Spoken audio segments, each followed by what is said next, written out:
We're back with another episode.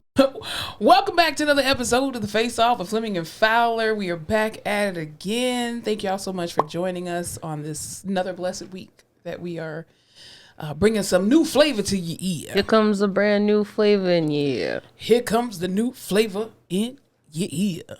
Welcome back, y'all. Welcome back. First of all, I want to say thank you to all of our new supporters, all of our new followers, whether you came from TikTok or Instagram, Facebook, YouTube. Thank you so much for being on this journy and welcome. Welcome to the You're show. so lucky to be here. Glad you finally found us. It's your pleasure to be here. Mm-hmm. Absolutely. Amen. How was your week this past week? It was good. I just got back from Austin. I was in Austin this weekend for a concert. Oh, cool. Who did you go see? I went to see Leon Bridges. Ruby Bridges' little brother. No. Who is Leon Bridges? Leon Bridges. He sings, he sings like soul kind of music. Black guy, white guy? What? Black guy. Okay. Leon Bridges. I was going to say, let me see if I can. I don't know how much we can play for copyright purposes. Yeah. But yeah. He's like, all of his stuff Mike. sounds very old. I'll play a tiny clip. This is probably one of his most famous songs. Been traveling these wide roads for so long. No, nothing. No. His songs are in Lovecraft country. Really? Yeah. Okay. He looks like this. And we love Lovecraft country. We love Lovecraft country. Absolutely. It was such a good concert. He's from Texas, actually. Oh, really? What part? Fort Worth. Okay. About Dallas. Okay. Yeah, Cool so beans. it was a great concert. There's something about Austin, Texas. Excuse me. What? Makes me think that I'm black. I think it's the caucasity. Ma'am, you are black. I am, but you know how like I'm like tinged. I'm a tinge of black. You're only I'm only phenotypically. I'm phenotypically black. Yeah. Some people would say, quote unquote, don't act black. But Austin, Texas is a white space where I'm like, I hate this shit. And y'all, so if I have to step up and be the black person here, then I'm going to step up and be the black person. Was it a lot of black people there in the concert? No. Really? There wasn't. I was so upset. It's just Austin is so white. And I'm so used to living in San Antonio that I'm like, what the hell is going on? Yeah. Did you feel like that when you were there for school? When you were there for college? I guess I did, but also, I don't know. It's just different. It's gotten worse in the last couple of years. Yeah. I blame everyone moving in from California. I was going to say gentrification at its finest. Yeah, because it's a bunch of young white people. And it was young white people in college too, but it was just different. I think there were more Hispanic people and Asian people as well. But I was drinking Hennessy. Oh, you were really trying to get down. That's what I'm saying. And then all the black men at the concert were dating like they were there with white women. So of course... It just made you feel uncomfortable. I was like, what in the white hell? So, of course, one of my Uber drivers was black. He looked like Marshawn Lynch. Shout out to Brian. Hey, Brian. And I was like, hey, let me ask you something. He's just here so you won't get fined. Yeah. Okay. I was like, where are you from? He was like, Alabama. I was like, okay. How long have you been in Austin? He said about 8 years. And I was like, do you feel like you date a lot of white women now that you live here? And is it because there's only white women here, or you're attracted to white women and that's why you stayed here? And he was like, I mean, honestly, like, I date anyone that will date me. Yeah, basically. But he was like, but I get approached more by white women. He's like, even tonight, I've gotten hit on by 2 white women. One was at a gas station. She kind of accosted me. One was here. And I was like, tell them don't do it. It's a trap. I was like, that is wild. Because I was like, we just were at a concert. There were a lot of black men and they were there with white women, but they were significantly more attractive than their partners. The white men? The white black men were more attractive than their partners. And I was like, so what is going on? We're all for black love. I just didn't know. Is it just because there's just so many white people here? And he was just like, no, like, I just get approached by white women. Just know the white person on this podcast said that, not the black one. Yeah. Then he told me that he just loves women and that he has 3 C's for why he is like, he just is hoeing in these streets and getting these women. 4 C's? Yeah. Was please it 4 or 3? Tell. 3 or 4 C's. The first one is comfortability. He says he's got to get you comfortable. Okay. But then he's got to keep you curious. He's got to pique your interest and keep you there. Okay. He said then he's got to spend some cash. That sounds very rapey. Like, and then my friend in the back was like, and then you make him come, right? That's the fourth seat. Oh my God. He was like, he's like, nope, that's good when he's that. These are conversations with your Uber driver. I love talking to Uber drivers. They're such interesting people. Remind me never to go in an Uber with Alyssa and her friends. That's a great, hey, if there's any place for you to interact with me and get me at my best, it's drunk in an Uber. After I've had Hennessy, Lord. a cup of Hennessy. Oh, you had already had the Hennessy. I had already had the Hennessy. A different language. Okay. But he was great. Austin was a good time.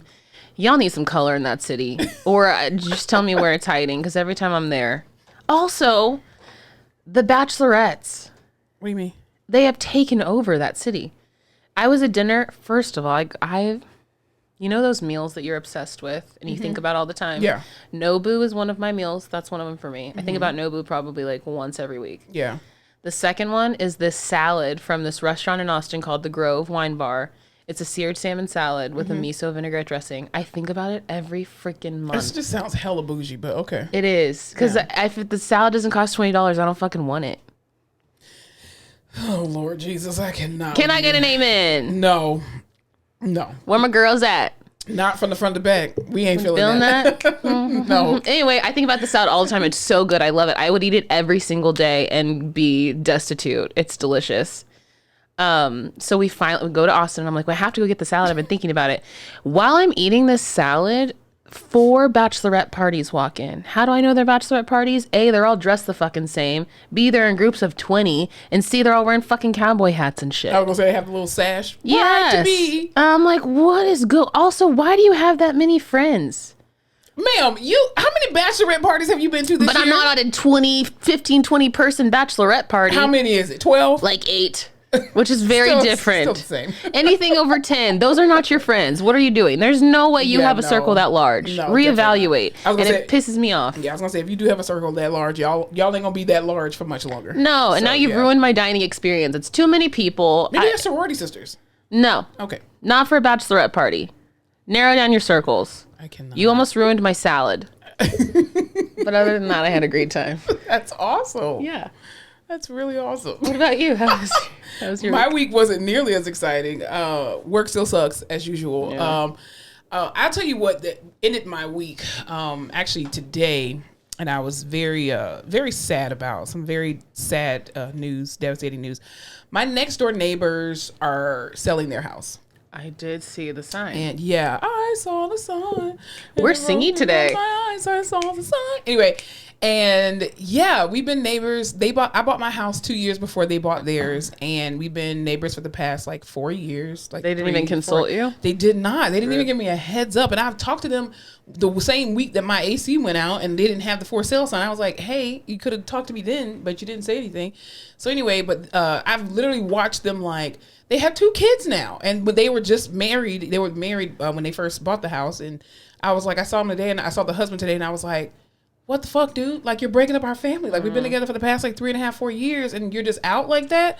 And then I saw his wife, and she came out, and I was like, yo, you're breaking up the family. You don't even want to try to fix it? That's what I'm saying. And so he's like, well, I'll make sure that we find a really nice neighbor for you or whatever. I was like, yeah, because the other neighbors around here, not all of them, the one next, the other side of us, they suck. But anyway. The love of your life could move next door. And this is what I told him. I said, I need him to be a black guy, preferably my age or a year older, with some good cash in his pocket. If I were to be specific. Stipulation. I'm just saying, I need a What is your number one? Like, if you had to pick, you have one thing off that list. That's hard. It's got to be the black or the money. Black. It's gotta be black. Black and poor? No. You have to pick one. No, we on a different tax bracket right now. You gotta be in my tax bracket or higher. Okay. Actually, not even really. No, you just have to be able to take care of yourself and fund your lifestyle. Tax bracket, tax schmack it, I mean, you got to be able to provide for yourself and for But family. then I see all these people on TikTok that make like $96,000 to $120,000, and I'm like, if y'all can do it, we can all do it. Says the girl who's not making but the thing is, near that. But you don't make when you make $100,000, you don't really make $100,000. You're making about $70,000. I know, so I need to make $100,000 to take home $70,000. I'm just saying, everyone's like, oh, 6 figures. Well, there's all these people making 6 figures now with their dumbass tech jobs. it's more attainable, I feel like, to make 6 figures. Oh yeah, definitely. But that's not a requirement for me. Like having a bunch of money is not a requirement. I think too, because she's speaking for herself. No, I am speaking for myself. But I mean, you can't be dirt poor. Absolutely not. But you do have to be able to be in some type of career. I don't specify what kind of career, but you have to be able to fund your lifestyle, and your lifestyle cannot be living in a van. That's not the lifestyle I'm talking about. I'm talking about being able to fund the lifestyle of a wife and kids. I had this conversation with my Nana the other day. She's a prayer warrior. She's starting it strong for me because I was like, that your grandma's a prayer warrior. I was like, listen, you do a lot of praying. I know you do, but I just feel like you haven't been praying specifically for me because I'm still here and single and working full time. Right. That's just not what the Lord has called me to do. Exactly. The Lord has called me at most to work part time, and I'm the I'm the personality hire. I will come in. I will boost the morale. I will give the jokes. I will bring us all together. I will make the time worthwhile. But not for more than 25 hours a week. We should be recreational therapists. I wish they paid a shit ton of money because we could really liven up a room. I feel like we could also be those people at the party coordinator people who just come and they're like basically an MC. Exactly. That's all I want to do. I just want to at like a fucking sniff. Yeah. For bingo night, get paid a crap ton of money. Hello, everybody. Yeah. All that to say. Yes. We're doing all right, I guess. So my husband will be moving. We'll be buying the house next door. Let's manifest that. Yeah, absolutely. And we're gonna follow this journey on the podcast. If y'all hear a weird noise, one of my neighbors is cutting grass right now, so that's why. Anyway, do you follow that girl on TikTok that was like 10 months to a husband? No. She basically was like, I think it had to be in 2022 because we're in 2022. It had to be at the beginning of the year. Okay. So this started in 2021, but she was like. This is arbitrary because I have ADHD. She was like, February 2nd, 2022, I've always wanted to get married that day, so I have 10 months till then. I'm going to try to find a husband. Oh, God. But it didn't happen. But now she's taken everyone on this, journey with her to try to find someone, and she's meeting with these people and dating people and whatever. And she finally met a guy that she kind of likes. So I've been following her on that journey. So maybe you can start TikToking your journey. No, definitely not. I don't want people I'm the type of person, people aren't going to know that I'm dating. Like, I could be talking right now as a supposedly single person and could have a whole man. You would never know because I would never tell anybody. I'm the type of person, I'm going to just come out married and pregnant, and that's the only way y'all are going to know. That's it. Bitch. This girl I went to high school with. Unless you're my husband, and then you'll know. Yeah, exactly. Lovely girl. She posts, she doesn't post frequently on Instagram, but she posts enough to you where you kind of know what's going on with her life. The other day, and she's just like, it's always just, big events, I would say quote unquote typical postings, big things that happen. She posted the other day, and she was engaged. They nary a picture of a boyfriend, a hand, a relationship, anything. And I was like, I just gave her Yes. No, that's not what I gave her. Hand clapping? Yeah, where's that? One. There you go. Ma'am, that's how to fucking do it. Yes. She said, you're not going on my page till the fuck we're engaged. Exactly. You're not even going to know that we're engaged. It's going to be a full... I loved that. You're going to come out with one family picture, and it's going to be me, my husband, and our newborn. And you're going to be like, wow, when did that happen? Soft launch, never heard of her. That's what I'm saying. I'm not... nobody's going to ever know. Because I talk like a single person, but again, you'll never know if I have anybody or not. Unless you're him. Mysterious. So, she keeps them... curious. That's her seat. I absolutely do. I got to get mine because they're gonna get theirs. Anywho, so my neighbors are moving, and that's sad because they've been such great neighbors, and it's really hard to find great neighbors too, especially when you move into a new community. And the neighbors that I had before them, we segue back to this anyway. The neighbors I had before them, they got divorced, unfortunately, and they were super, super sweet, like a super cute couple.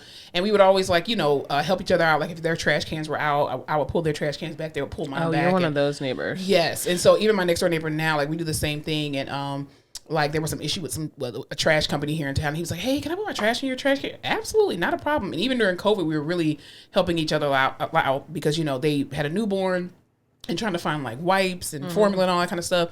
And then me working at the hospital, so they were like, "Hey, if you need anything, just let us know." And even when my AC went out, they were like, "Hey, if you need to come over here, and spend the night or something, or stay over here for a few hours and get some AC, just let us know. You can definitely crash on our couch. We don't mind." So yeah. So here's my question about the trash can thing. Yeah. I promise we'll start talking about something for real soon. That's our intro.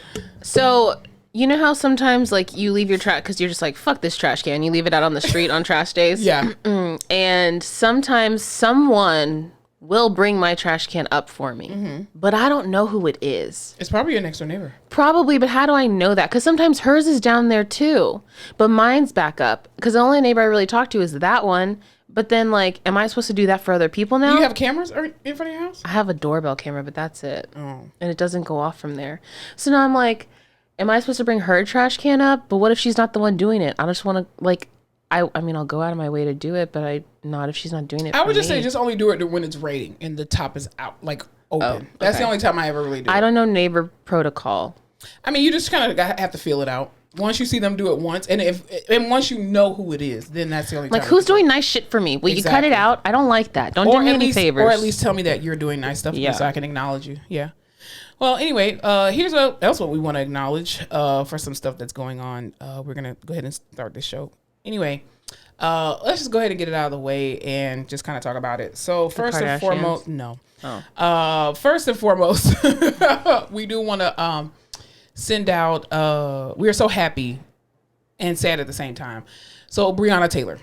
Bless Breonna her Taylor, fucking heart. Yeah, she was murdered by Kentucky firing squad. Pretty much by 4 Kentucky police officers who have now been arrested and charged with 4 counts of charges, whatever, from the FBI. So thank God after lying about a no-knock warrant. They lied about getting the warrant, number one. Number two, they lied about filling it out and all this other kind of stuff, and the reasoning behind doing it, allegedly just for the protection of the podcast, but they did anyway. And so they have all been arrested and charged, and I pray that they get the fullest extent of the law and that they are given the death penalty. That's my personal opinion. But anyway, whole mess. Yeah. To think that y'all can just keep lying on people. Yeah. And also, what's the little dude, who is he? The little bastard from hell, black guy that's, he's a Republican in Kentucky. The DA.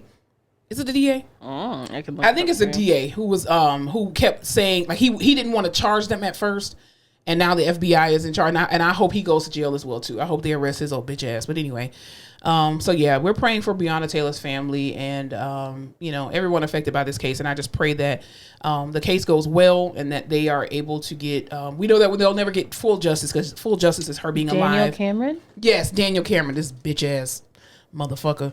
Yeah, he's the attorney general. Why do we keep calling him the DA? He's the attorney general. So he did not want to charge them because he didn't feel like there was any foul play and bullshit. But anyway, clearly the FBI felt otherwise. Anywho, so we are praying for Breonna Taylor's family and those who support this cause and that everything goes because it just well. like never ends for them. Well, I think the thing is too that there's a slippery slope. The sad part is they always do this shit to black people, number one, but then other people outside of blackness continue to think that it won't happen to their community, and it will.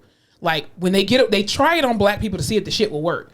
And then if it does work, guess what they're going to do? They're going to infiltrate every other community. So when it's a black issue, it is an everybody issue. And I wish people would understand that. Also, too, another person that's unfortunately had some issues in the past week, Britney Griner. We are continually praying for her. Insane. So for those that didn't hear, Britney Griner is a phenomenal WNBA star who was playing in Russia overseas and had been playing there for a few years overseas during the off season. She unfortunately I pretty much consider her a political prisoner. That's literally what she is at this point. And she's a pawn in this big dick fighting contest between Putin and Biden. It's fucking disgusting. But anyway, she was sentenced to 9.5 years in a Russian prison for illegally smuggling a vape pen that contained 0.7 milligrams of marijuana or cannabis oil that she had a doctor's note here in America. And I don't know if y'all just saw season 4 of Stranger Things, but a Russian prison is not where you fucking want to be. Yeah. But you know what I think too, and this is just me being a conspiracy theorist, I really feel like Russia has already told Britney the plan. Like, listen, girl, it ain't even about you. Like, we just trying to get our arms dealer back and you just happen to be at the wrong place at the right time. Yeah. And we capitalized on it, but it ain't about the weed. We don't give a shit about that. Because that crazy man's out of office now and he's not going to blow shit up. Well, I think too. Because how long did it take for us to get ASAP back? I don't know, but he was in a different country though. That's true. He was in Sweden. I think it was Sweden. But also I think what's even crazier is that a white American woman by the name of Audrey Lober, she's a 19-year-old American. She was found guilty of smuggling 17 grams of THC into Russia. while she was on a family vacation, and they released her after a 2-month detention and only fined her $15,000. Well, Britney Griner got 9.5 years and has to pay $1 million in fines in Russian and rubles. I think that's what it is, rubles or whatever. Rubles. I think that's what their money is. Anyway, but I just think it's if you can't, first of all, number one, race is involved. Let's be clear. But number two, I think the bigger issue is not necessarily about race, or the primary issue is definitely she's a political prisoner, because they can get their arms dealer back, because that's who's over here. The prisoner that they're trying to negotiate with is allegedly an arms dealer, and so they're willing to, or there's some talks that Russia is willing to trade Britney Griner and another reporter who's been sentenced to 10 years in prison over there for their arms dealer. I see. Yeah. Have you seen the pictures of her with the jailers? Yes. She just towers over everyone over there. But I think it's very unfortunate because, first of all, she looks scared as shit. And the fact that I saw the press release that she did. How long has she been over there? She's been over there since February. Jesus. And so February 2022. And she looked scared out of her mind. And the the speech that she gave, she was just like, I just want to apologize to my teammates for the embarrassment. And I'm like, why the fuck are you apologizing? These people are literally playing with your human life over a dick swinging contest. That's literally all this is. But y'all say women are emotional and shouldn't be in politics. Oh my God, this is fucking insane. Jeez. And for the people who are out there saying, well, it's her own fault, she shouldn't have smuggled no weed into somebody else's country without knowing the law. She knew better. Fuck you. Okay, that's number one. Number two, God forbid you smuggle something into a country that you have no clue about. Let's see if you're singing that same tune if you get stuck in another country. You just never know what you would do until you're there. Exactly. And my thing is, this is probably not her first time ever taking THC into another country. Like, she's been there for multiple years. Like, I'm quite sure she's not the only one that's done it. I'm quite sure her what do they call? Teammates have probably done it as well too. But to sit there and say that that's her fault, that she's a political prisoner because of extra bullshit that's going on, when again a white 19-year-old girl who's on vacation had 17 grams, like this girl has 0.7. Nothing. Like, just trace in there. But anyway, we're praying for Britney Griner and her wife and her family, and we just pray that Joe, I get it too. Joe Biden, we have an expectation of Joe Biden to really do something, but I think people have to be realistic with the fact that everybody hates the United States. And if he went over there guns a-blazing, that would start World War III and everybody would be nuclearized and we would all be dead. It just is what it is. Yep. So I don't know what people think more of what he could actually do, but yeah, it's just sad that it has to be her, that she has to be this political prisoner in this bullshit. What were you talking about, Doja Cat? Oh, sorry. Were you guys saying something else? I was, just because speaking of the devil's lettuce, okay. Amon Shumpert, maybe you've heard of him. Yeah. He used to play basketball. Breonna Taylor's husband, Junie's dad. He was in Dallas, tried to take 6 ounces of weed on the plane. They arrested his ass, because in Texas, guess what that is? Still a felony. So let me ask you this question. So you can't take weed on a plane at all? No, not in this state. Okay. 0%. Do not try to do it. What about edibles? Can you take edibles? You're in Texas. Weed is still illegal in Texas? It is decriminalized. Isn't it decriminalized on a federal level, correct? But I don't think it's legal here. In the state? Yeah, so like you can have up to a certain amount and then you not get you get a fine. Okay. But if you have I think it's over 4 ounces, it's a felony here still. Okay. On planes, you can't carry it on. Okay. Sometimes if you have... I'm just asking for This is not legal advice. Yeah, it's not. Don't take it. This is all alleged. This is all alleged. The thing is, like, if you're traveling from somewhere where weed is legal and you come here, they can still arrest you for it. So that's the tricky part. So he tried to get on the plane with a shit ton of weed, and they're like, "You're in Texas, dude. Not cool." And they arrested his ass. I think it's felony like $15,000 fine or something. I mean, what's $15,000 to Iman Shumpert? I know, but still, you get arrested for a felony in Texas. Yeah, that's not good. That's not good. I mean, he'll get off because he's, See, that's why we just needs to be legal everywhere. It's getting too complicated. Ouch. Yeah. That's a shit ton of weed, though. Yeah, I just feel like whatever they make legal or decriminalize on the federal level needs to be an automatic state level relaxation, because you're gonna prosecute me, then I'm just gonna fight it and appeal and then win. Hopefully, I mean, if I'm white, yeah, I win it. But what a pain in the ass too for you to be like, you live in LA, where everything's legal. Yeah. You're just thoughting and bopping, trying to get on this plane. He was like, I got to go pick up Junie. Truly. He was like, can I get on this plane? I got to pick up my daughter. They were like, we have to arrest you. But I think it's crazy is that there's an expectation. And I guess states depend on you not knowing what the laws are in their state for this very reason. But I'm just like, I don't have time to keep up and Google, what can I not do in Utah? What can I not do in Jersey? Yeah. Like, I don't got time for all of that. That's stupid. I don't have time for all that. It's insane. Yeah. Well, what were you talking about Doja Cat? She is doing some things. Like what? I love Doja Cat. I'm gonna say that right now with my chest. Love her. She did just shave her entire head and her eyebrows. Okay. Not sure reason why. Not really sure what's going on. There's some talks that she hates her blackness. I'm not in on that Discord. I think she's just a funny. She's biracial though, right? She is biracial. Who's black? Her mom or her dad? I think her dad. I was gonna say she looks like she has a white mom. No, as someone with a white mom, she looks the type. Yeah. she matches the profile. Yeah, definitely. But she's always doing some funky shit. Just in general. Yeah. She's just a little loony. I don't really follow her career like that. I think she has great, songs and stuff like that. I think she's very creative, in the entertainment space, but I don't really follow her enough to really know that that's like a big change for her to shave her head. I mean, what did she wear before? Like wigs and stuff? Yeah. Oh, okay. So you never really saw her real hair anyway.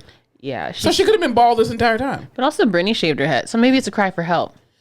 Could be coming next.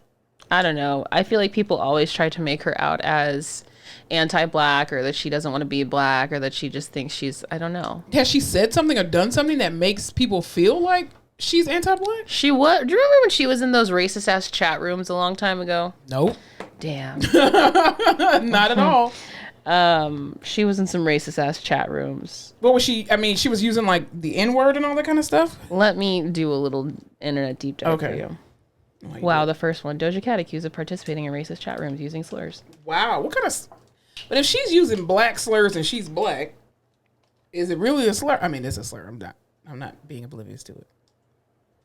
Supposedly she used the hard R in a racist chat room. The hard... Oh, okay. Yeah, and she said she was intoxicated, basically, and that she was blackout drunk and being dumb. And she said... I mean, but some black that's people where she use should the hard shut R. the fuck up, and then I said with the hard R word to someone. So... Okay, that's supposed to be... Okay. But I think she was in like some... I don't know if she just like...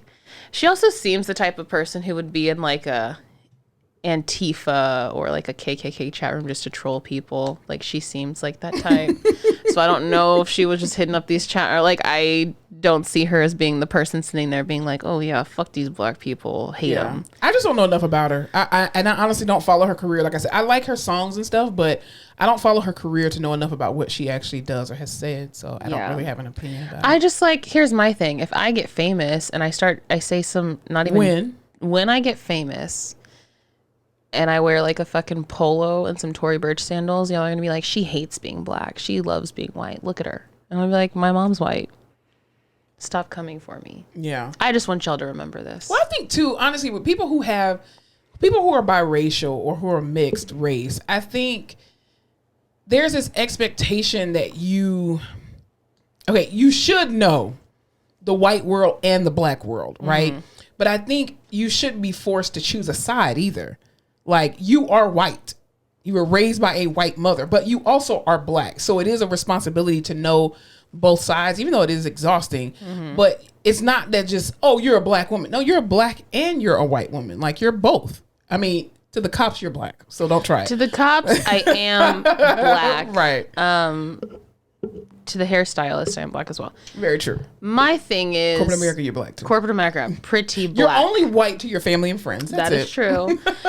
It's just this constant, like, you have to choose, or not even you have to choose. If you're phenotypically black, you're seen as black. If you try to do these quote unquote white things, you're sedity, you're bougie, you think you're better. You're anti-black. But I'm like, I'm just trying to be like my mom. Exactly. Who happens to be white. Who happens to be white and raised the fuck out of me. Yeah. It gets complicated. We're going to start a new Twitter hashtag. It's going to be hashtag Grace for Mixed People. Grace for Mixed People. Grace for the light skins. Well, I do want to... We're having such a hard time out here, everyone. Yeah. Well, I mean, I'll tell you who else is having a little bit harder time. So, especially when it comes to race. Let's stay on that topic for a little bit. So, there was a story that I saw, which I think is hilarious, but then we're going to end it with a not so hilarious story. So, but also not ha. So there was a story that I saw on the internet this past week where this one particular company who is predominantly white, they wanted to do like this party for their employees, right? But they wanted to do like a period piece or whatever. And so they had this party on a plantation, on a known slave plantation, right? No. And so they were like, oh, it's a period piece. Like, let's dress up as if we were like back in the 1800s, blah, blah, blah, whatever. So again, majority of the staff is white. So what ended up happening was the one black guy who works for this company showed up to the party literally dressed as like an enslaved person. Where is HR? Right. And so when everybody else came up in their garb and all these dresses and all this regalia and everything, of course everybody was like, oh my God, we feel like pure shit. And then he literally had a photographer come out there. I'll put like a clip or whatever, like a picture, where he was literally in a cotton field, because again the plantation was across from a cotton field. He starts taking pictures with the pieces of cotton. And so I guess when he got back to work, HR called him into the office and was like, we are so deeply sorry. Yeah, please don't sue us. Like, and then they ended up giving him a raise. This is why, like 7 years ago, y'all lost your rights to costume parties. Seriously, you really did. Because you don't know how to act, and this is why you need more people of color in the rooms making these decisions, because someone would have been like, you shouldn't be 1800 might have been cool for y'all. Yeah. But... y'all, I'm so glad he did that. I'm glad he did that too, to teach them, because some people they're only going to learn the hard way. And the fact that you thought that was appropriate, like, here's what I don't understand. We're going to go into another story about kind of slavery in these plantations and stuff like that, but let's go into that before I say this. Because yes, I was on the internet and I saw, if you haven't seen the viral TikTok, it's fucking everywhere, but this lawyer was looking at Airbnb listings, and he saw a listing in Mississippi for slave quarters, like a cabin on this plantation off to the side. Panther Corn. Was listed by a superhost on Airbnb. And not only can you rent the slave quarters that Panther Burn Cottage at the Belmont Plantation located in Greenville, Mississippi. And it's like a slave cabin that has been redone, right? So it has, running water and a nice toilet, tile, all these things. But not only that, but the people leaving the reviews. Yes. There's all these reviews, and it's just these white people being like, so historic, we loved it, we got to sleep in the slave quarters, we ate in the main house, it's so quaint, it's great Southern hospitality, where these people were housed and kept as property. And treated like pure shit. You're just living your little best Airbnb life, your little 3-day vacation. Insane. So, here's what I don't understand, and this is why when I say it is about race, it really is about race, because in no other group or industry, you would never turn an Auschwitz camp into a fucking Airbnb. I can't go get a cute little biscuit and pancakes at Dachau. Exactly. You would never turn a Japanese concentration camp into a fucking Airbnb. You would never do that. So this idea that you keep taking black trauma and monetizing it and then turning it into something that's glamorized and gentrified and just, oh, come here and stay here. Like, what is wrong with y'all's fucking brains that would even be appropriate? I don't even like plantation shutters. I don't like plantation blinds. I don't like, and they're beautiful. Don't get me wrong. I love them aesthetically, but something in me won't let me buy them. I can't buy them. And there's a difference between like, still weddings, plantation weddings give me the ick. Stop going on fucking plantations. Because just stop doing it. I think you should definitely be allowed to visit plantations and then be historical sites, and you go and learn museums and stuff. Yes, I agree. And I do know a lot of them, especially in like Mississippian places, are run like their historical sites run by black people to show you the history. Right. Hell, yes, 100%. There's something weird about standing and drinking and partying on this land. And like, you could also argue that every part of American soil has had some sort of trauma. Yeah. But standing here where people were literally held against their will and put under these awful conditions and raped and murdered and beaten for no reason. Yeah. For economic gain of people. Like, That's wild to me. I just personally believe if you're white, you should not be able to even purchase plantation, like any land where enslaved individuals were. It should be reserved for only black, because this is what ends up happening. And had he never saw that, how long had this Airbnb been there? A while, because there's like y'all had like 4.9 stars. That's insane. Y'all are giving high reviews to this shit. That is it's disgusting. Y'all went and left reviews saying how great it was to stay in this slave court. And it's not like y'all are... Here's my question. Would it be better or worse if it was like nothing had been redone, it was still shitty slave quarters, and people went to like relive the experience? Would that be better or worse? I think it would be at least educational, so that you would understand, for context, what people who were enslaved. Because that's what I was thinking. I was like, maybe if you had like gone to really be like, what was it? Not let me live this, but like, how bad was it? What were they doing? I want to see. No, this shit's completely redone. Yeah. You're calling it cute and quaint and Southern hospitality. You're thinking it's like a tiny house. It's not a tiny house. It's not a fucking tiny house. This is where black men, women, and children were literally brutalized. And you're just like, come eat pancakes. Go to hell with your pancakes. I'm gonna start restoring like old prisons. I'm like, come and stay here. But even name one Auschwitz camp that is now an Airbnb or a bread and breakfast. Please show me. That is you wouldn't dare touch anything dealing with the Holocaust. So why the fuck do you think it's okay to monetize black pain continuously? Brad, Superhost. Oh my God. Thank God Airbnb took it down. And supposedly this wasn't the only one. There's a bunch of, quote, slave quarters and cabins. But I was like, no one's done a Google search on disgusting. Airbnb. Like, this isn't even your history. And you just think, oh, I'm going to profit off of it in the big house. Fuck you. Go to hell. Also, I don't think I would, like, the energy in there has to be so off. I wish every last one of them would never be able to sleep. Why would you go sleep? Like, no. Like, those are not your ancestors. The tears, the pain. It's almost like Lovecraft Country. That. Remember in in Lovecraft Country? We're really on a Lovecraft Country because we love them. We were a stand podcast for them. But remember in the episode when Journey Smollett's character was down in the basement, she kept hearing all these voices. Yes. And all of the dead people who literally died in that basement were like coming back, and clearly those were her ancestors to a degree, you know, and because they were black people, and she was able to at least like free them of that house and kind of hear their stories and hear, you know, learn about what was going on. So it's very different if you as a person are, you know, even if you had an Airbnb on a plantation, which I still don't agree with, but if you reserve that particular area, you know, the what is it called again? The little tiny house. What's it called again? Cabin, slave quarters. Yeah, that's slave quarters, right? If you had that, and like you said, like it was preserved in the same way it was, and make it a museum or some type of educational thing. So while you're sitting here sipping on your mimosas, you understand exactly the history of this country. But the fact that you just renovated it and just call it a tiny house, you basically it's a sharecropper's cabin. What the fuck? You shat on those people. Like, yeah, when you do things like this, you negate the importance of those experiences. Those people, people went through this horrible experience. Yeah. And the only good that can come out of it is now we can be like, we have grown so much from at least that. Like, we need to take this and learn on it and grow on it. But you can't do that when you just fucking gut it, add some nice and tile in a history fucking clawfoot tub, erase the history, and you're like, well, absolutely. It's awful. It's just even like Tyler Perry, in his movie, The Family Reunion. And they had a family reunion like on their land, and it was like they had like a Cicely Tyson, Maya Angelou, and there was another the older lady that was in the she was like the matriarch of the family.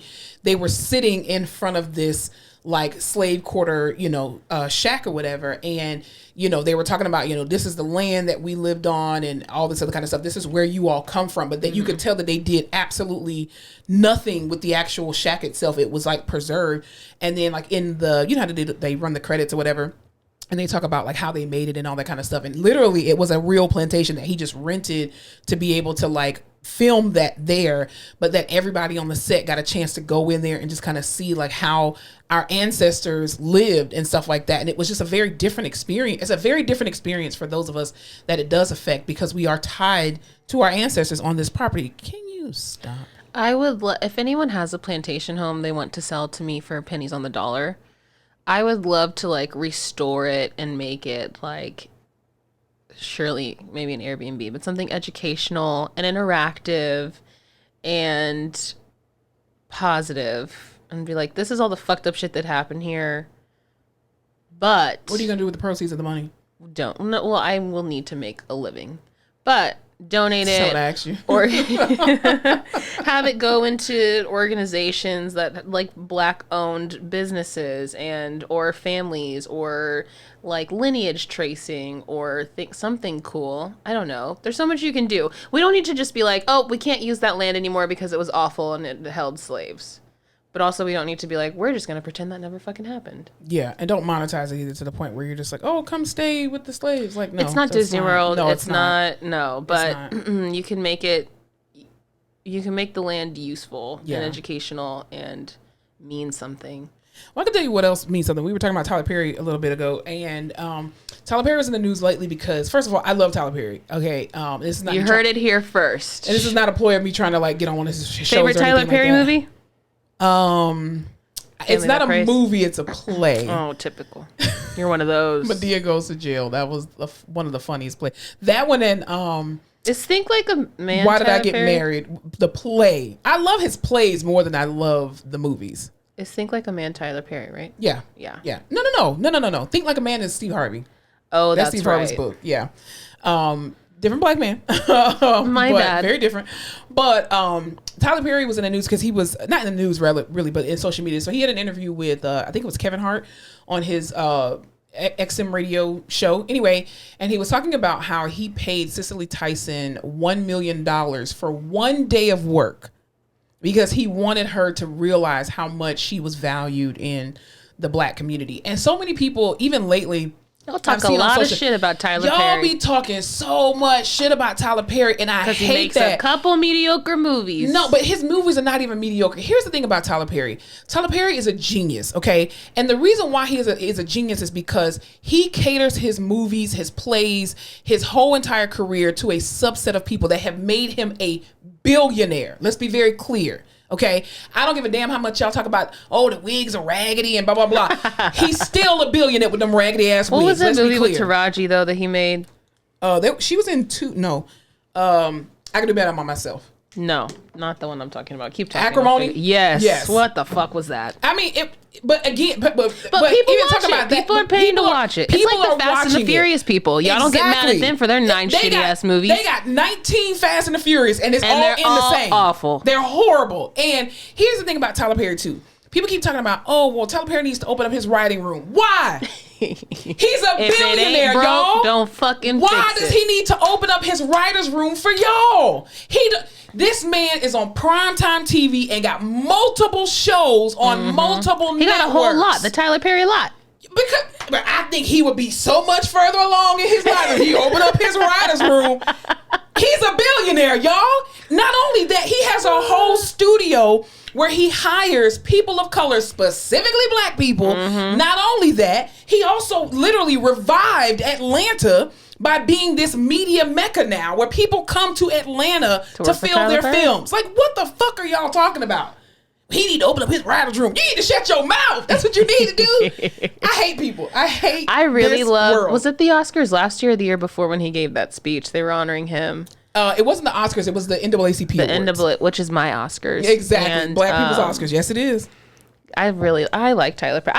I've never said one bad thing other than acrimony about Tyler Perry because that was just some crazy shit. Tell you to rewind the film. I know. Go back and play it. Listen, I love But Tyler as he Perry. should, she deserves everything. She's amazing. Yeah, she does. Cicely, she timeless classic. Unfortunately, she passed away last year. But I think it's amazing because Cicely Tyson, she put in a lot of work. And the reason why so many black actresses right now even have a space to be where they are is because Cicely kicked down that door and was not paid properly. And he also dedicated one of his studio lots to her. Oh, really? So I want to say there was like 5 or 6 lots. One of them is the Oprah Winfrey. Of course. One of them is, I think, Will Smith. The other one is Cicely Tyson. Didn't age well. No, it did. Because Will Smith deserves everything. He just talked about the Chris Rock stuff. Did you watch it? Who? Tyler Perry? No. Oh, Will Smith. Will, here's the thing. I know you don't know me. Stop talking about it. We don't care, okay? You and Chris work that out. Maybe he need to be slapped in the face. Who cares? Let it go. That did not make you lose any money. The I didn't projects that watch you it worked 'cause I on, was you already over got it. paid. Even if the people took away your projects, guess what? You still got paid. Stop talking about it. We don't care. Stop talking about it. I'm your PR today. Stop talking about it. Just stop. Heard it here first. We don't want to hear it anymore. Stop it. Stop apologizing because you're not sorry, and you don't have to be. If I slap somebody in their fucking face, I meant that shit. Okay? God, that was the slap heard around the world. But it needed to be. Stop talking about the man wife. Okay? I bet you Chris Rock won't say shit else about goddamn Jada. Shut your mouth. Stop talking about people's wives.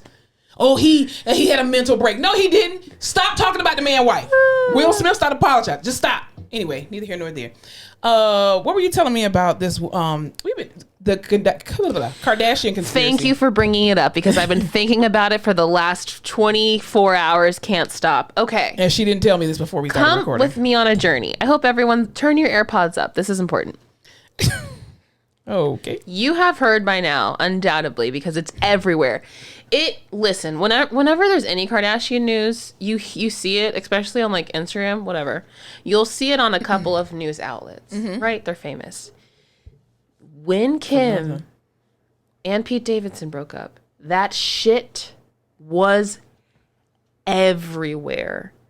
On multiples, like people would post multiple things about it. It was everywhere. I couldn't scroll twice without fucking seeing their pictures, which was a little odd because everyone knows that fucking relationship was a sham. And like, it usually would just be like, oh no, they broke up, whatever. No, everywhere.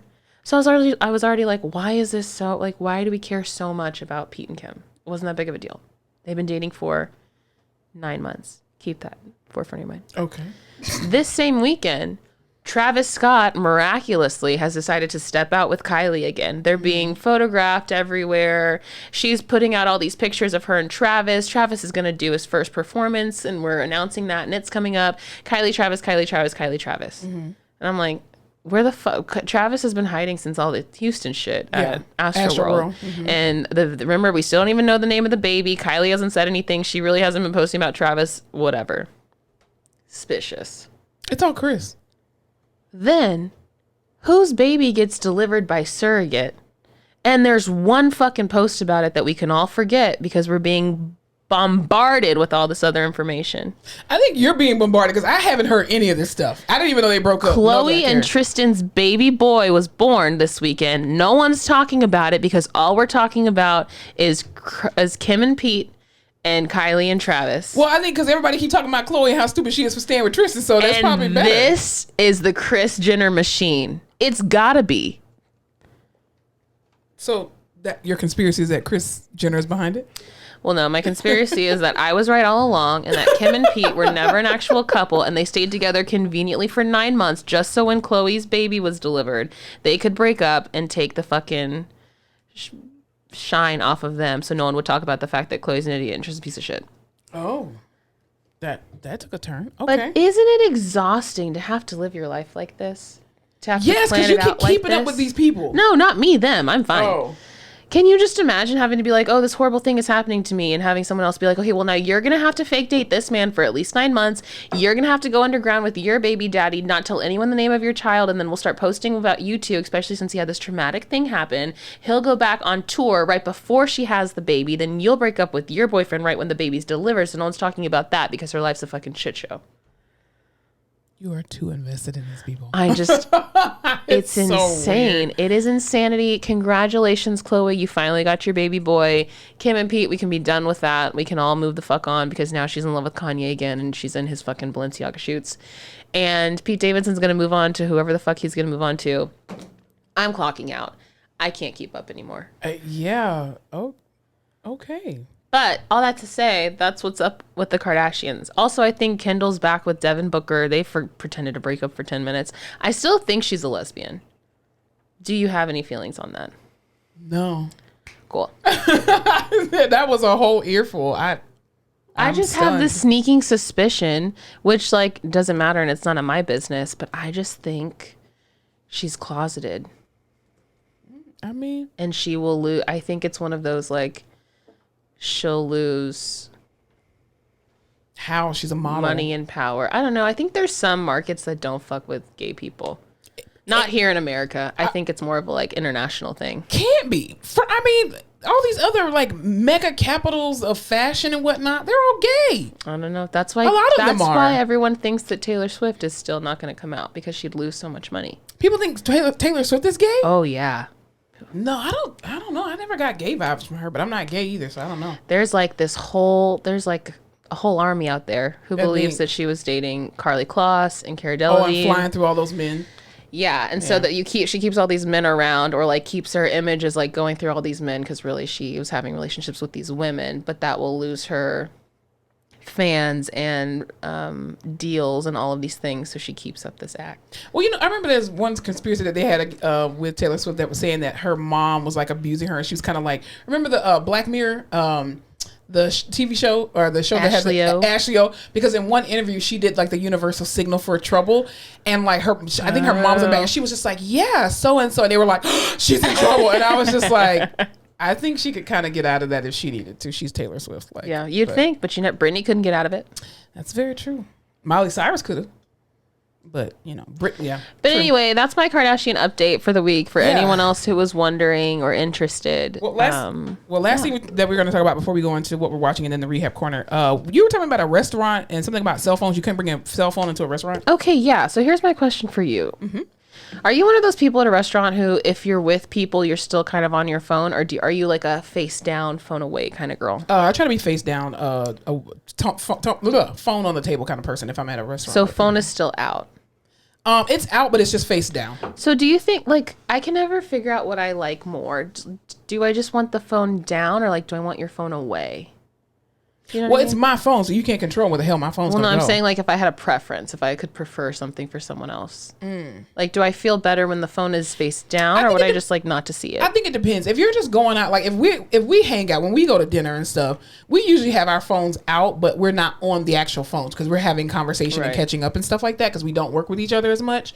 But if you're going out to dinner, like, with your spouse or in an intimate setting, your phone needs to be completely away.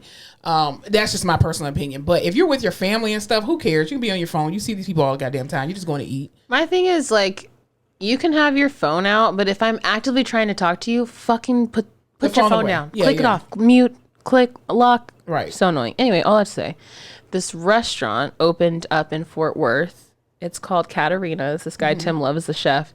And it's there's all these kinds of rules at the restaurant because it's fancy. One of them is that you have to wear a jacket if you're a man. Okay. And the other one is that you cannot use your cell phone in the restaurant. They give you a pouch. You have to put your phone in the pouch. You can keep the pouch with you, but your phone cannot be out.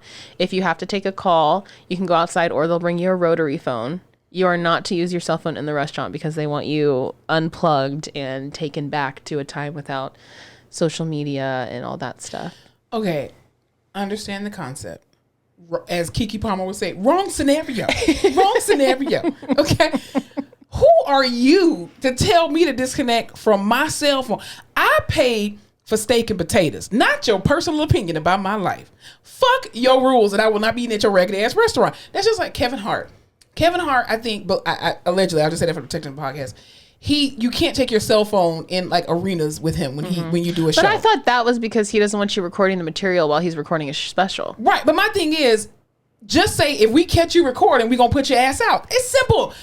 Kevin Hart, let me tell you something, brother. I know you probably won't see this podcast, but even if you do, fuck your rules. I will never come and see you in person, and I know you don't give a good goddamn because I don't care either. You will never tell me I can't have my goddamn phone with me at an event. Like, what is wrong with y'all? Her opinions do not represent the entirety of the podcast. No, I would love to come see you, Kevin Hart. Listen, I will give you my phone. I would love to see you, but I'm not giving up my phone because you think I'm about to record you. You're not that important in my life for me to want to record what you say. I'll wait for it to come on Netflix, and I got somebody else's password to watch it. I mean, where do we become in society where we are trying to control people? I need everybody to jump back in their box and control themselves. Thank you. I don't know how I feel at dinner if you're is someone going to come tap me on the shoulder if I check my phone? What if I have an emergency? I could have diabetes and need to check my little pump. I mean, what is wrong with y'all? I could just want to check the stock market. Thank you. I want to see how many likes I have on the fucking picture I took of the mozzarella sticks when I sat down. What if the babysitter called me or some emergency and fuck that. It's it. This is why I don't go out my house. This is exactly why. I'll wait till it come on Netflix. Yeah. So. Well, I won't be dining at that restaurant. That was just I don't know. I don't know that I'd be okay. Sometimes it's like it's a social crutch. Like, okay, long conversation, let me just check my phone. Or how many times am I like, oh, I just saw this thing, let me show you. Or that's a good question, let me look it up. What if this turns into a Squid Game and now nobody can call the cops and y'all done robbed everybody? Oh, yeah. Or You might have to play with me like that. There's some end of the world scenario and like all the grids are down and no one all the we just have to get our phone out of our pouch. Exactly. You're not about to play with me like that. Oh, ladies and gentlemen, everybody go to the back of the kitchen. What? It's a whole everybody disappeared at the restaurant, and I done willingly gave up my phone. You locked. There was only one place where I used to work. I used to work at a prison, and you could not take your phone into the prison. Made complete sense. Now there's an exchange, okay? Why? Because I'm getting take paid. Your phone into the prison. Because it was I think it was for like safety purposes, but I don't know. We just couldn't do it.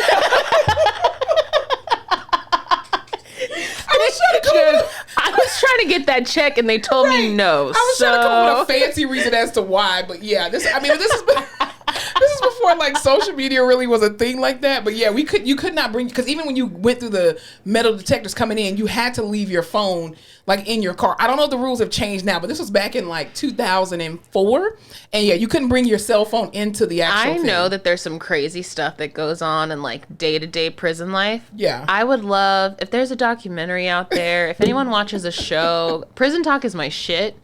Yeah.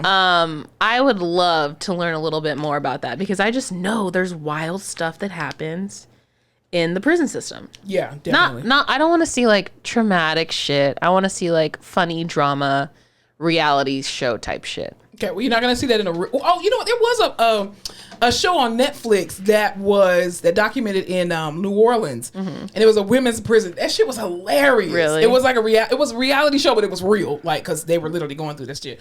But it was really funny. I have to find the name of it, but I watched. It was only like 5 episodes, but it was really funny. Okay, that's what I want. Really I want funny. like the prison burritos and the fishing in the toilet. Yes, that's what that had. Yes. That's what I want. Absolutely, they Okay, were braiding thank each you. other's hair. I don't want like I'm on death row for a crime I didn't commit. I don't need that right now. No, it was not that. Everybody was like, "Yeah, I'm guilty." I did what I did. I did what I did, and I do it again. But yeah, all that to say, yeah, I'm not leaving my phone. I'm not gonna do it because I'm sorry. We live in a time and a day and age where too many things are happening at rapid, fast pace, and things need to be documented and all kind of stuff. And you will not get me to go and see Kevin Hart if his rules say. And here's the thing, Kevin, you can have whatever rules you want to. This restaurant, you can have whatever rules you want to. I don't have a problem with your rules. I personally will not be a Patreon. That's it. Simple. You didn't ask for my opinion, but I gave it to you anyway. That's fair. So I'm not gonna boycott. I'm not gonna protest against you. I'm just not gonna go. We're not going to cancel culture you. No, definitely not. Because I'll wait for it on Netflix, and if it never comes on Netflix, oh well. I just won't see it. Wasn't meant to be. Wasn't meant to be. All right, what are you watching so we can get back to the Rehab Corner? I'm still watching Loot. Did we talk about that last time, the Maya Rudolph show? Yes. Okay, I'm still watching Loot, and it's still good, and I still recommend it. I love her. Oh, Maya Rudolph is amazing. Like, she is just... You know who her mom is, right? No. Minnie Riperton. La, la, la, la. That's her mom. La, la, la, la, la. La, la. Wow. She unfortunately died of a brain tumor. Not I think it was a brain tumor. She is like, you know how they say like these actors are the same character in a different font? Yeah. Whatever. She gives me Tracy Ellis Ross vibes. You think so? Yeah, it's the famous mom probably. I just think Tracy Ellis Ross is like a comedian in her own. She's not a comedian, but her comedic timing is amazing. They just like, I want to watch them together all the time. Like I would just love to see their interactions. I like feel the same joy when I see both of them.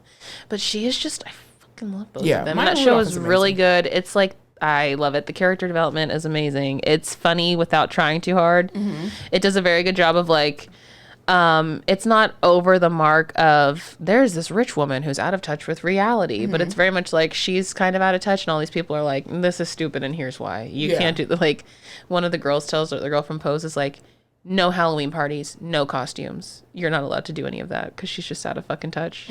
Gotcha. She's going through all this PR shit. Anyway, show's still great. Still recommend it. Cool. Have I watched anything else? I think that's it. Well, I haven't been watching anything this past week because I am anticipating and I am so excited. Y'all know on this podcast, I am obsessed with Miss Pat and the Miss Pat Show.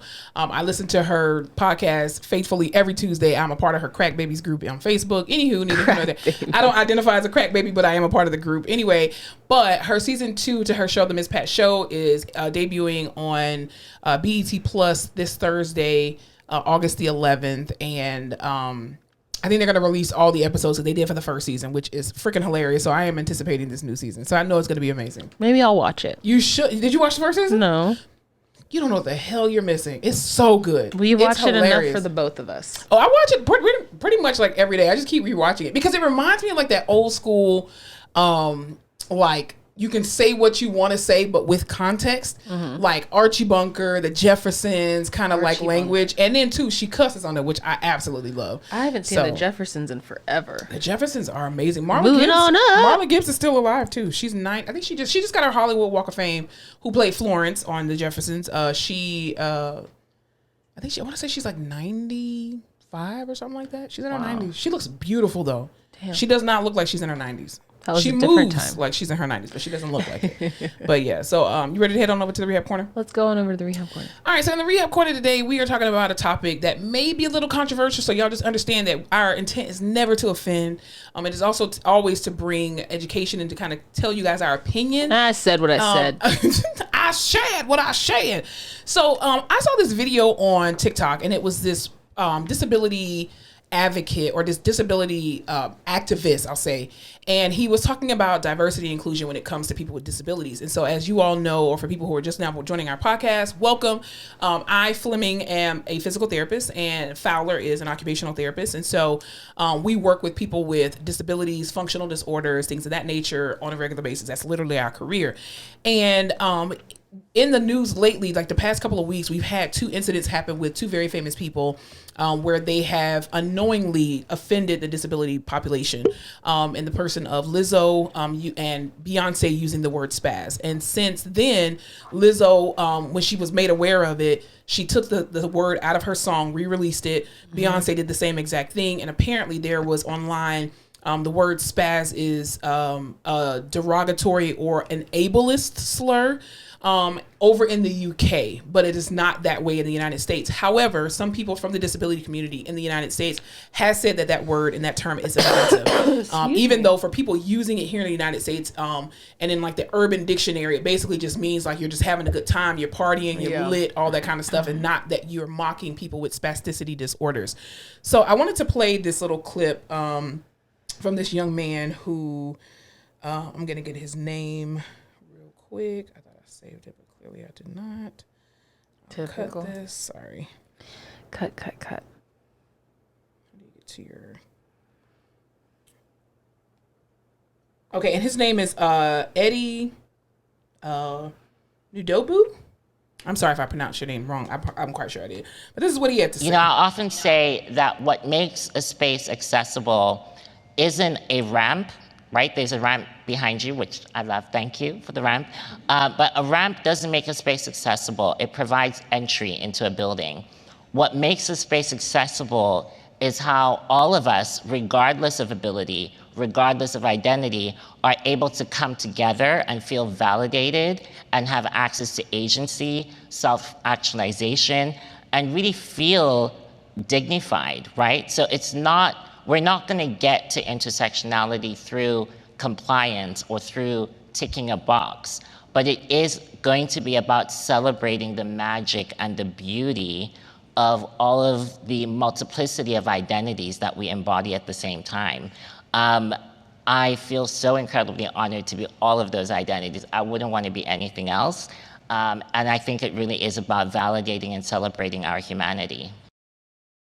So when I heard that video, or I saw that video come across my For You page on TikTok, my Fipe, I kind of got not triggered, but I kind of had to like do a retrospective view of me as a therapist. And so being that we work with the disability population at large, or people with disabilities, we always put the person before the disability, especially in the language that we use. And I kind of had to take a step back because I was just like, I personally feel that, not professionally, personally feel that people with disabilities think that people without disabilities hate them, right?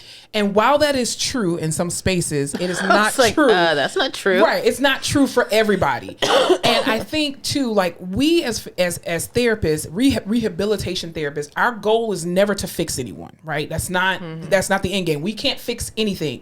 What we can do is restore function and restore you back to or attempt to try to restore you back to a level of function that is deemed functional for you based off your disability or your tailor the task to fit you. Exactly. And so I think because like I'll speak for myself. When I come home, there's nobody else in my house that has a disability, right? So it's not that I don't take people with disabilities into consideration.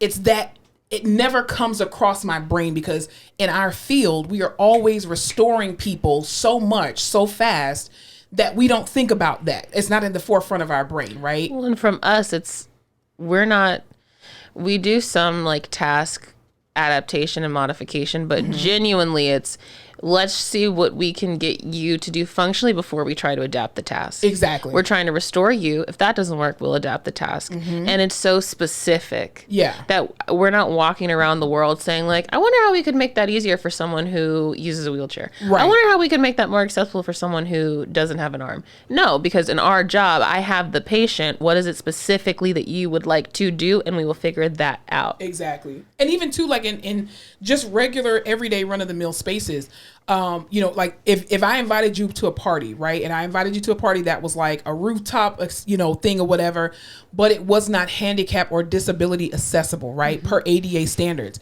In my brain, I didn't just plan this party without thinking of people with disabilities.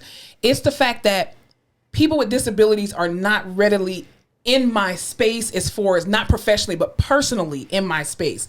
So I don't have to think about someone with a cane or with a walker. Now, when my grandmother comes, my grandmother's 98 years old. She uses both a cane and a rollator. Now, obviously, when we have events like that, we think about her because she's readily available there. But when you don't have, and I know some people are probably going to say, well, you're a therapist. You should already have it. No, we don't. Because, again, our job is restoration. Also able-bodied. Exactly. But okay, let's talk about this whole ableist thing, right? So I keep hearing this term ableist. You guys are ableist. You're fucking ableist, right? And I just think using terms, like anytime you like, okay, I'm going to get my thoughts together. Here's the thing. We don't get to choose if we are born with a disability or if we become disabled as a result of living our regular lives every day. You get in a car accident, you have an injury, whatever the case may be, right? So we don't get to pick and choose that. But also, too, this language that's being used in calling people without disability ableist, like to me it's almost like a slur to us. Like, why am I demonized for not having a disability when I don't demonize you for having a disability? And I know that the culture in the United States and just the world probably at large, because I know I'm not oblivious to the history in this world when it comes to people who are disabled and people who have functional deficits and functional disabilities as well as intellectual disabilities and how they treat them. I'm not oblivious to that. But all I'm saying is that it's not that we don't care or that we don't like people with disabilities. I know for me specifically, it's just the fact that you're not in my personal life when I get home from work. Yeah. That's just it, Well, I think you as an individual don't have that responsibility. I think it's like a business government issue. Like 1 in 4 people, I think technically in the US is classified as having a disability. Yeah. But, and it shouldn't be, like if I have a disability and I roll up to a restaurant and I want to go inside, it shouldn't be some weird thing or some big ordeal. I should be able to get inside. Yes. I should be able to have access to the restroom. Absolutely. I should be able to read the menu or have a menu that I can read. Those are all things that businesses and companies and the government should be providing. Yeah. That way, us as consumers, as individuals, don't have to worry about that. We can all just be comfortable and have that plan go through. But then we can start seeing more of these people in these environments and be like, oh, yes, look at all of us here. All of us can do these things because it is so accessible now. But how am I supposed to change that individually? Yeah. I mean, Well, this is why I think this is why, too, even for physical and occupational therapists, for us to now partner with these disability activists as well, too, because once we know, we can't say that we don't know. You know what I mean? But Yeah. even too, from a business, I do want to play devil's advocate to what you just said. Even from a business standpoint, when someone is making a high rise, right? They are not thinking about the disability population. And the reason why they don't is because, like this statistic that you just gave, there are more people without disabilities than there are with disabilities. And like the ADA is so important because it now forced businesses to include and to make it a known fact that, hey, there are a population of people that are out here that still want to patronize your business, and you need to think about them and you need to include them. So like, for example, hotels. Most hotels, they either have like an accessible bathroom or, an accessible hotel room, but they don't have a room specifically for little people. Because, in the grand scheme of things, how many little people have you come across in your lifetime? I don't see size. I hate you so much. That's what she said. Anyway, I'm kidding. But just in the grand scheme of things, it's not that people hate little people or hate people with a disability. It's just, unfortunately, because it's not readily available to them in their own lives, they don't think about it. So it's a non-factor. To that, unfortunately, it's a non-motherfucking factor. Well, I'm not gonna say. I'm not gonna say what Evelyn Lozada said. But that's that. I would say not the same. But until Rihanna came out with Fenty Beauty and had 50 shades of foundation, these companies were like, why do we need 16 shades of brown? Right. People aren't buying them. The market's not there. The market was always there. You just never had it, so we weren't purchasing it from you. Right. Now that she's put that standard, these companies have shades galore. So now I'm saying it's to think, is it that these populations aren't big enough or the numbers aren't there? Or is there just not that kind of push to make things accessible, and so people aren't coming out to doing all these things, and people aren't wanting to be in the hotels because they don't want to deal with all the bullshit? And if there was more accessibility or more hotels that catered to being like a exclusively accessible hotel, would you see that market? Would people then push for that because they would see the money, all of these things? Well, I think it kind of goes back to what you just said when you said, well, what can I personally do as one individual? Well, I think it's going to take people who are without disability to be able to push those narratives, because Rihanna is not a dark-skinned woman, but she understands that, in her light-skinned life, that there is a population of people, because number one, she's been exposed to the world. Like, she's a world traveler at this point, but also two, her being able to tap into that market because she sees that community. Like, just like with us, we see the disability community, even though it's not readily available in our personal lives like that, but we still see them. And I think even too with these, I think it comes with partnering with people who are without disability, because I don't like to use the word ableist. I really don't, because I just think it's, sometimes in certain spaces it's just used as derogatory. But and I don't think like it, ableist means that, isn't that like exclusionary of people with disabilities is an ableist mentality? Yes. So that's why I say without disability. Technically, I'm just an able-bodied person, which Right. I don't like that either, because it makes it sound like I can do more than I really should be able Exactly. To do. And it makes people with disabilities like excluded, versus I am just without a functional disability. Yeah. That's a terminology that I use. I don't know. Y'all let us know if that's different. I've heard differently abled, and I do like that. I like differently able. You're just differently able. I like that. Also, I know a lot of people who are neurotypical and are able-bodied, and they suck, and they don't do shit, and they're annoying as hell. Okay. So just because you are functional, they mean shit. And the thing is, functional is not, like, we love to use this term normal. Oh, I'm just a normal person. Well, normal is subjective. And the thing is too, like, this idea that people who have disabilities are not functional, like, that's not true. That's because not we even see our people, JP, we see people all the time where they can come in and let's say they have cerebral palsy, and this can be a 20-something-year-old, and they can transfer from a wheelchair to a bed with a sliding board independently. But then they have an event that happens, whether it's a pneumonia, the flu, or whatever, a heart attack, a stroke, and our job is to be able to get them back to being able to transfer from that bed to that wheelchair with a sliding board. Now, they still can't walk. Our goal is not to get you to walk, because now we're coming into fixing your quote unquote problem. Cerebral palsy is not a problem. It is a condition that is very, apparent and there, and you can still have a great quality of life even though you have cerebral palsy, because there's different levels of cerebral palsy as well too. You know what I mean? And I think that's one of the hardest things when you start being a therapist, working in rehab, working in the hospital, Because students will come in and they'll evaluate a patient. They're like, oh, they had a massive stroke 2 years ago. They can't move this or this or that. So they're where they are going to be. Yeah, exactly. And you're like, no. You're like, okay, just because they don't do this and that doesn't mean, you know, just because they can't, ours is always ADL. So like, just because you're not bathing yourself and dressing yourself, are you feeding yourself? Are you talking? Are you washing your face? Are you able to color? Are you able to transfer? Are you able to do any of those things? Because that's still a functional life. Just because they don't get up in the morning like you and get out of bed and go to the restroom and take a shower and, you know, whatever. Yeah. That doesn't mean that they're not living their life functionally and doing the things that they want to do. Absolutely. Which is hard to wrap your mind around because you live your own life in your own bubble. And unless you grow up seeing someone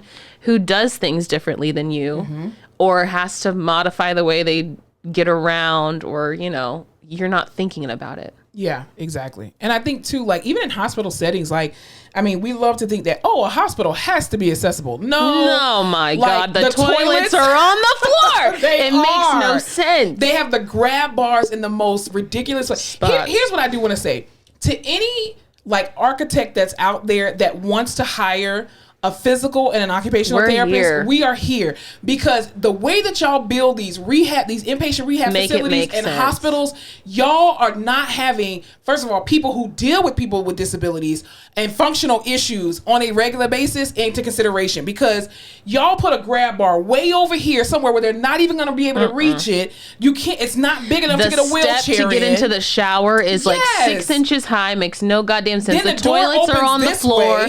The door opens weird. The rooms are situated so funky you can't move things around. Dumb.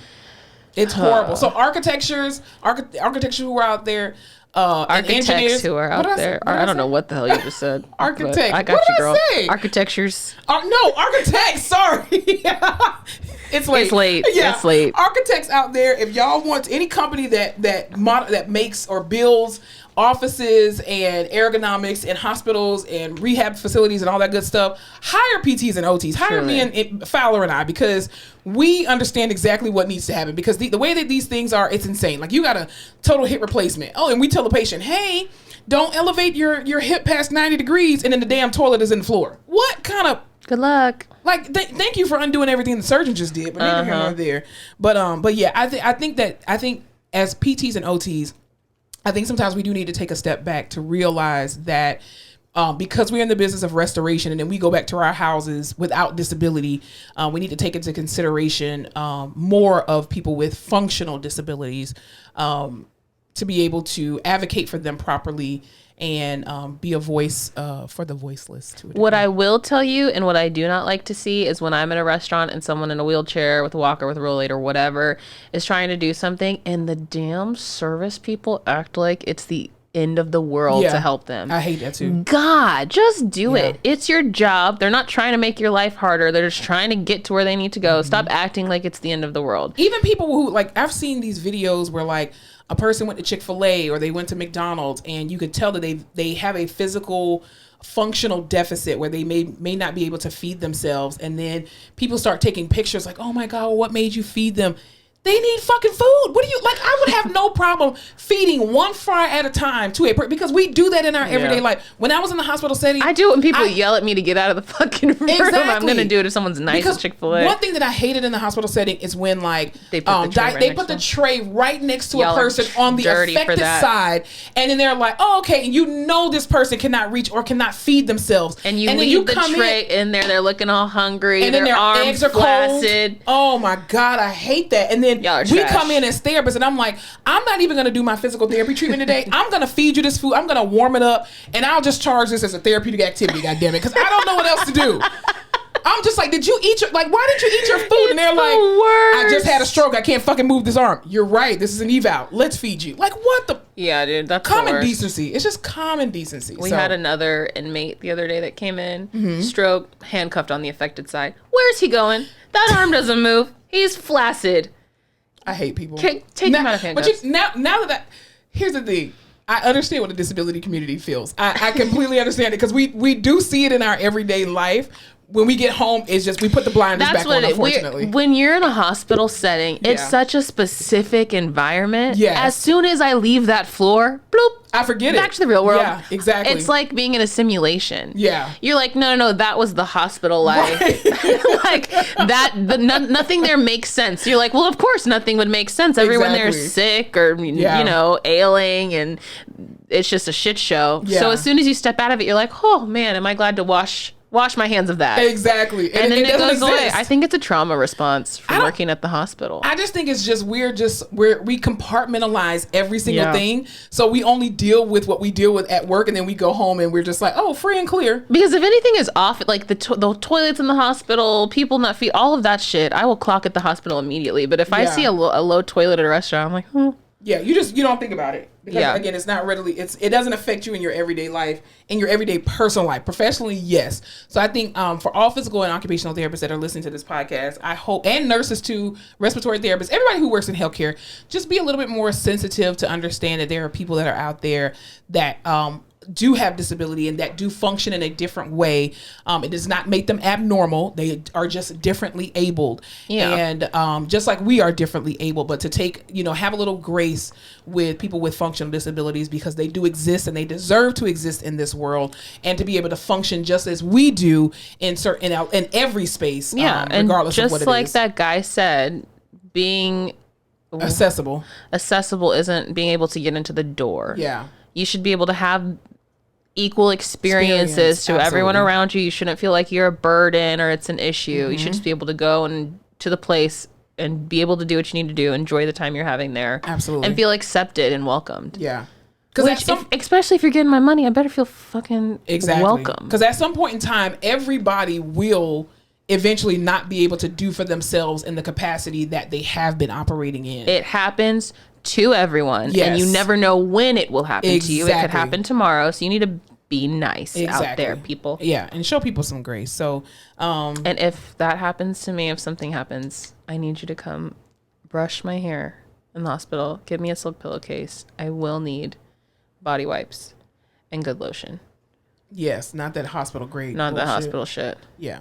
Every hospital, we're making a lot of announcements today. Every hospital, y'all need to partner with a satin bonnet company, because white people need bonnets too. They just do. Because the amount of time I spend unmatting people's hair from those shit ass cotton pillowcases. Absolutely. Just have silk pillowcases. Everybody come on, needs them. Give me something. I've used so much mane and tail in the last 3 years. It's ridiculous. First of all, I don't know who decided to get mane and tail. That was the worst product. I'm sorry. Allegedly the worst product that you could ever use. That shit does not work on black people's hair. Y'all need to get some kinky curly knot today. That is a great detangler. Or some Cantu something. Not Cantu, because that's not for black people, even though it got the little African stuff on there that's by a white company. But you need to get some Carol's Daughter. You need to get some Mayel. Shea Moisture is by white people. That's not it either. What the hell's going on? Y'all need to get some Kaleidoscope, because they sell off. I've been bamboozled. But you know what? Make your coin, girl. Queen. Yeah, go exactly. Out, queen. They franchise it and they sell it. Well, I don't blame them. Get your money. But Carol's Daughter is still owned by Carol's Daughter, who's a black woman. You got Mayel, that's by a black woman. I do like Mayel. That's by a black woman, as well as what was the other one I said? Kiki Curly. I don't know if it might be, but I'm sticking with Kiki Curly, not today. Detangle, because it's great. Even I don't know if they're white or black. I think they used to be black. What if we just started doing hair in the hospital? Then I can't be a physical therapist. I can't charge for that. That's true. That's not a functional skill. What if I was doing perms and shit in the hospital? I think relaxing people's hair in the hospital. I don't think the board of cosmetology would appreciate you doing that. Yo, one time I had this stroke patient, right? And she was her almost entire arm was out. She had an entire affected side. I came in one day and her daughter had her propped up in the chair, just braiding the shit out of her hair. Had all the hair laying everywhere, and I was like, that is a good daughter. Yeah, I cannot tell you how many black women I have had to twist their hair, like as a part of my therapy session, and I'm like, hey, this is balance training. Okay? Sit up straight so that I can braid your hair. Or I don't braid, but I twist. I can twist your hair. I mean, I can plait or whatever. But yeah, I've had to comb. And these hospitals, they be having the smallest little kitty combs. Like, get the combs, the wide Life tooth. Touch Picture Day combs is what they have. God, like the narrow teeth. I'm like, get the wide tooth combs for people. Like, Jesus. But anyway, but yeah, so just be a little nicer and all that to say. Show grace to people who are differently able than you, and to take them into consideration when you are planning events, especially for the masses, for them to be able to, again, like Fowler said, to be able to enjoy it and have the same level of experience that you have. And not to be treated any different. Anything else we need to talk about before we get out of here? No, I hope everyone has a great week. Absolutely. And just have an enlightening experience, something that really makes you stop and think like, wow, I am blessed. Everything I have right now is exactly what I need. And if I don't have it at this time, it's not meant for me right now. Okay, I disagree with you on that. And then everything that comes into your life is extra. And then you're happy.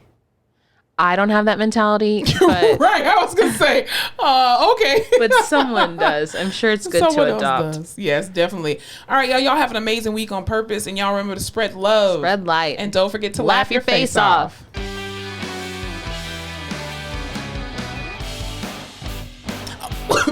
Whoa. I was gonna say, announcement. Don't forget, Ignite Your Why.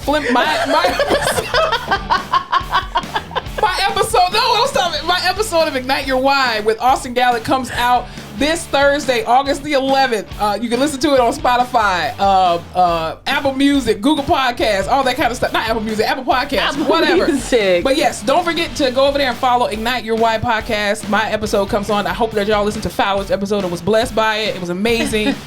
For real, we're out of here now. Girl almost died. Aspirating. The devil just tried to make me aspirate. Jesus, Lord.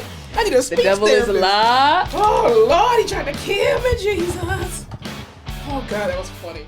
Hey, did you guys enjoy this episode? If so, don't forget to follow us on all our social media platforms, including TikTok, Facebook, Instagram, Twitter, and YouTube at The Face Off Pod. New episodes are released every Tuesday. Thanks for watching.